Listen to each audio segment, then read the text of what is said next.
Hello and welcome to Wednesday Warfare, where I review NXT and AEW Dynamite back-to-back and try and figure out which show won for the week.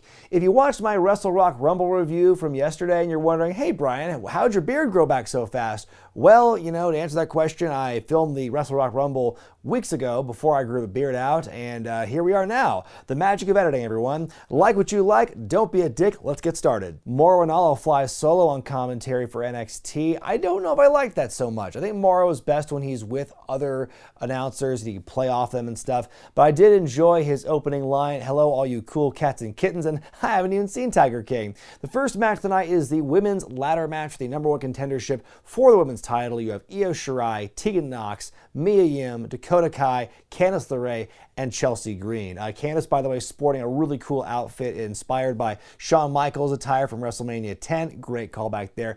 A real fun moment in the beginning where all the faces are kind of like taking turns hitting Dakota Kai in the corner, Chelsea Green in the apron, and they're going in a line one after the other. It's really funny there. Io Shirai doing some big moves in this match. She and I'd say Candice and Tegan Nox, probably the biggest bump machines in this match. I mean, they all pretty much do a fair share, but the most memorable ones to me are those ladies. Raquel Gonzalez gets involved a couple times as well, but ultimately Mia Yim powerbombs her through a table. Tegan gets dropped through a ladder bridge, and she's written out of the rest of the match. Chelsea's taken out, her knee gets hit, because at one point, this little mini story with Chelsea Green, she goes for a leg attack, but she gets hit in the leg with the chair, and she's selling the rest of the way. At one point, the entire field's laid out, and Robert Stone's yelling at Chelsea to climb the ladder. He gets up with her to try and help her, but they both take a tumble to the outside. The whole thing ends when you get Shirai and LeRae fighting up top. Candice takes a bump on a ladder bridge, which allows Io to win. So she's the new number one contender, and that was a great match, great ladder match. I mean, you have the feeling that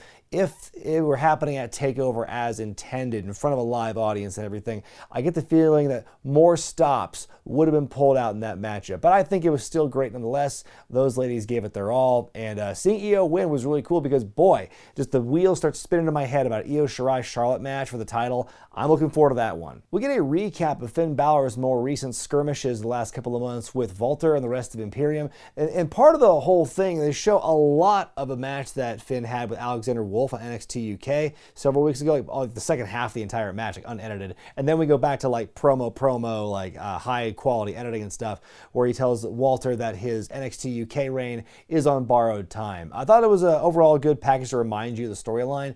But yeah, the whole thing where it's like, let's just watch this entire match with Alexander Wolf, kind of took me out of it for a second. Couple of new tag teams making their mark on this week's NXT. First, you have the in-ring debut of Indus Sher, which is the name of Rinku and Sarav, Malcolm Bivens' tag team, going against Everrise, making their NXT TV debut. And Everrise gets a couple of good moves out early on, but it's a squash match from there. The two big guys win. It's actually a fairly competitive matchup. It's not like a Bludgeon Brothers style match where it's a squash.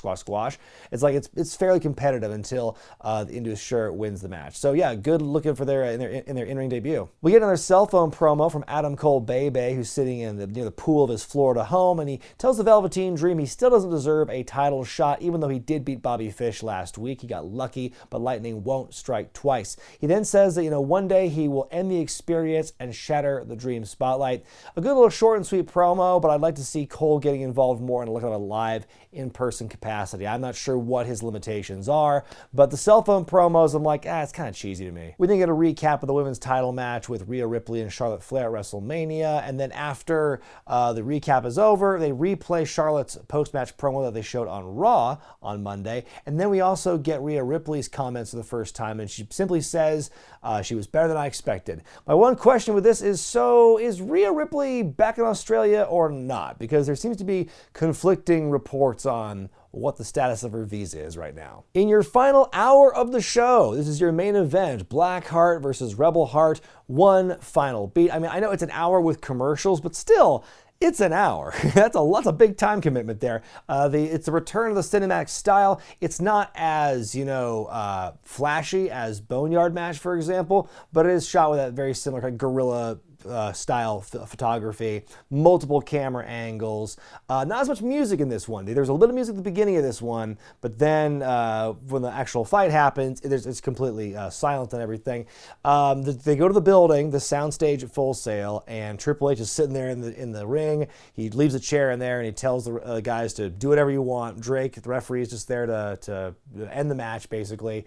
He leaves, and that's when the fight begins. And it's a big old drawn-out, protracted brawl. I'm not going to try and give you every single highlight. But yeah, it's pretty violent. It's pretty hard-hitting stuff with both guys here. Story early on, like Gargano wants to use the chair, but Gargano won't let him.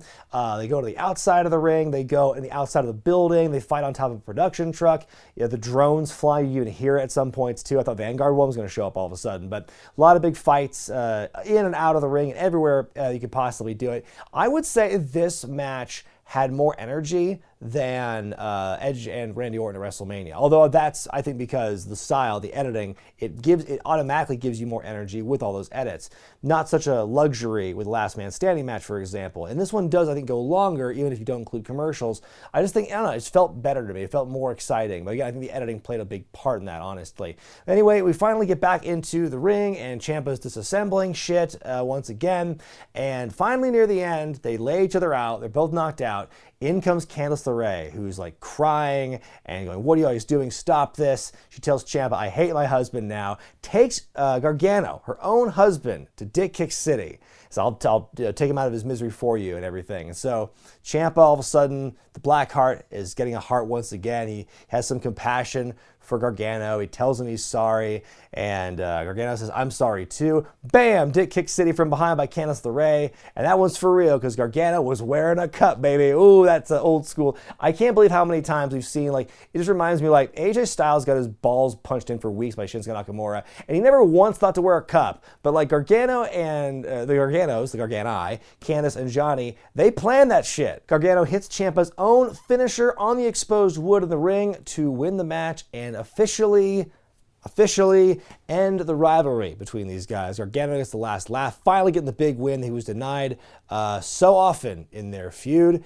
And only now the roles are reversed, and Gargano's an evil, sneaky heel now. He and his wife. Has Candice LeRae turned heel from this as a result, or is it she like a situational heel where it's only in regards to Tommaso Ciampa? I think it's interesting that she was the last one to take a bump in the ladder match before, because I think that generates the most sympathy for her. As the last one you remember, like, oh, this big move on her back in the ladder, and here she is getting involved in this, and boom, she sticks the dagger in, and oh man, extra heartbreak for Candice turning heel there. As they're walking out of the building, you see a car in the background. You see two figures sitting there in the car watching, and you can't really tell too much from the picture, but it's been basically confirmed by everyone that it's Killer Cross and presumably his wife Scarlett Bordeaux sitting in the car watching, which, ooh, a lot of foreshadowing for, you know, what fate will befall the winner of that contest with Gargano and Ciampa.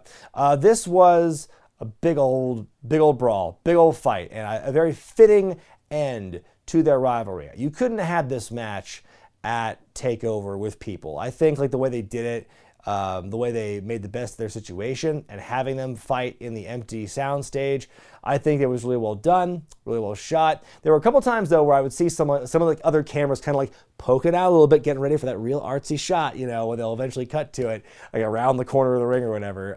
Some of that kind of broke the illusion for me at times, but I think it was still a tremendous fight. I would say it was better than Edge and Orton. I think, you know what also helped? No commentary, because I think the commentary in Last Man Standing also kind of ruined it for me, as you saw in my WrestleMania review. So, no commentary, better energy just by editing, I think just made it a better match. If I watched a one-shot take of that match, my opinion might change, or if Mara was doing commentary throughout.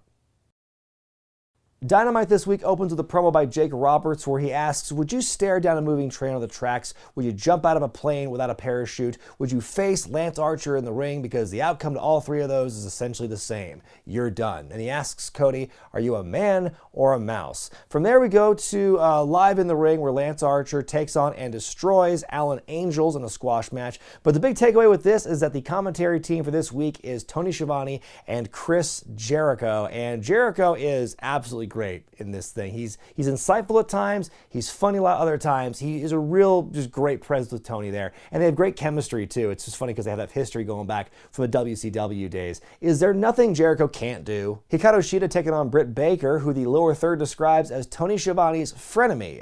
This is a great match here. Great moment midway through when Britt hits a famouser on Shida and then looks right at Billy and Austin Gunn in the front row, and they're just like gobsmacked. They're so offended by what they saw. Baker gets her nose busted open partway through the match and just gushing for the rest of it. And Jericho with the line of the night saying she went from Ace Frehley to Gene Simmons in the same match. The match ends when Shida hits Britt with a big knee to the face.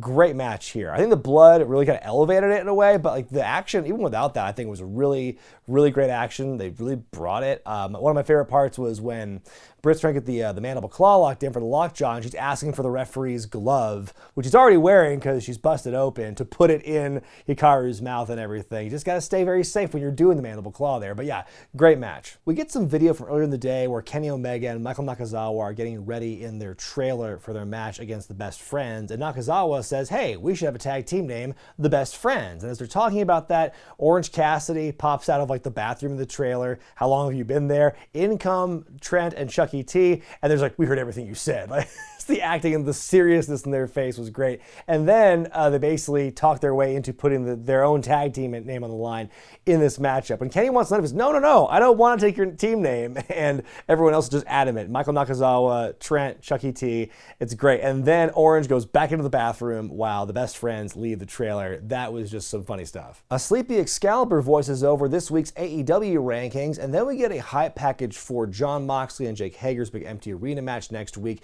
Really good job putting Hager over here. One thing I'll say about these last couple of hype packages is, for someone who hasn't wrestled that much in AEW yet, like they're building up Hager as a really big deal, and a lot of it ties in with his success at Bellator so far. And Hager even says in this promo he wants to become the AEW champion and the Bellator champion. We also hear from Hager's wife a couple of times and one of his trainers. So yeah, really good video package that really builds up Hager, but also reestablishes Moxley as a real badass. Then speaking of promos, we get one between Cody and Shawn Spears talking about the TNT Title Tournament because they're going to be in their quarterfinal match in the main event of this show, and talks about their history, their rivalry from the last year, and the significance of the tournament. We then get the Best Friends versus the Best Friends of Kenny Omega and Michael Nakazawa, and the winning team will get the team name now, apparently. Orange Cassidy at one point comes into the ring, and the Best Friends want to go for a hug, but they get stopped by their opponents, and then Omega and Nakazawa want to go for the hug, and Orange wants no part of it.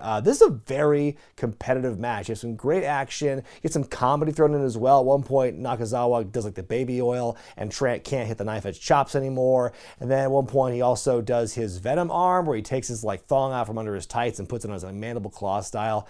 And hearing Jericho lose his shit over the spot was hilarious. The match ultimately ends when Trent and Chucky hit their finisher on Nakazawa after eliminating Kenny Omega. So the Best Friends win, and they get to keep their team name, thank goodness. And then all four guys get to hug Orange Cassidy with the Rainmaker snap zoom, give the people what they want. This was actually a really good match that far exceeded my expectations. We get another Exalted One vignette. Brody Lee is outside the building and he sees three minions, and one of them's dressed kind of nice. He got a necktie and a shirt and everything, and the other two are pretty disheveled looking. And so Brody berates those two, puts over the nicely dressed minion, and has an opportunity for him. We'll get back to that stuff with Brody Lee later. And then we see an interview with Britt Baker post-match, looking a bit worse for wear. She says that Hikaru Shida is the dirtiest fighter she's ever encountered, and it's a good thing that Britt didn't break her teeth in the match, but if they did, she'd fix them herself anyway because she's a dentist. And then we get another hype package with Jon Moxley and Jake Hager. I'm like, wait a minute, I thought one was fine. One was fine. We have Matt Hardy cutting a promo from the Hardy compound. He cuts down each member of the Elite, cutting a promo on them.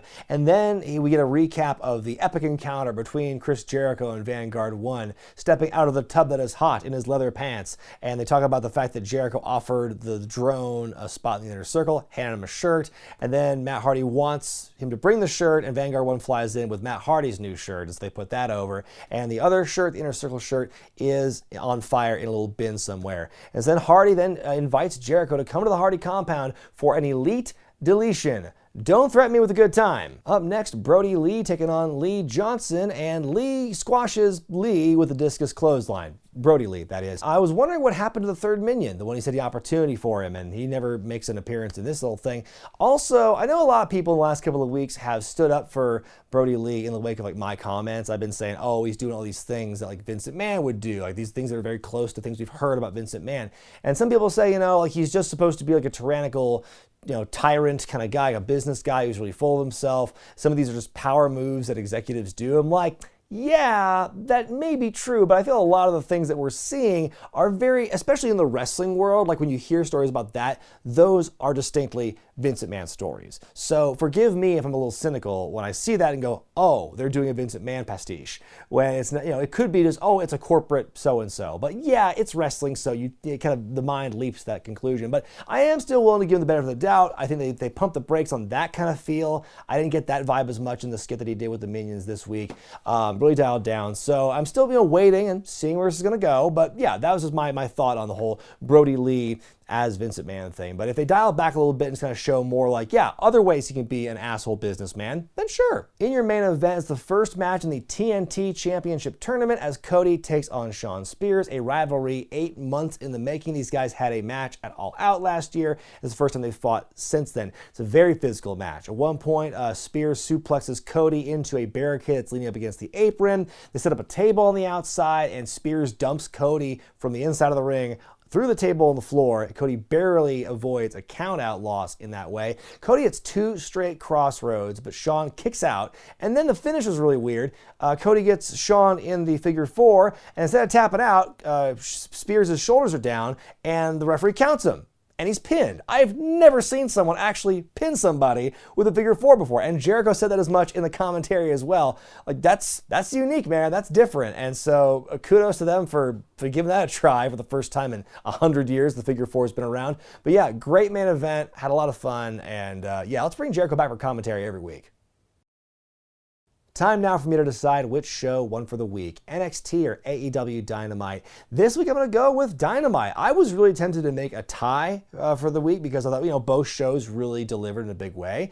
And not to take anything away from NXT because, the ladder match and the Ciampa Gargano fight, those are the big tent poles of that week's episode. And I think they both delivered. And by and large, I don't think I really had any problems, any cons with NXT this week. But with AEW, I found myself enjoying myself a lot more and being more entertained by what I saw. The variety of matches I enjoyed. I really liked the commentary team of Jericho and Tony Schiavone, in case you haven't heard or been able to tell. And except for the squash matches, the ones you did see that were given time, I thought were great. And they were just really well done. And the hype packages with Moxley and Hager were great. I think 2 was about 1 too many though. Besides that though, I think AEW was a great solid show as well. I think it was more entertaining to me than NXT. But let me know what you thought about NXT and AEW this week in the comments section below, and be sure to vote which show you thought was better by going to the iCard in the corner of your screen. I'm Brian Zane, and I'll see you next time.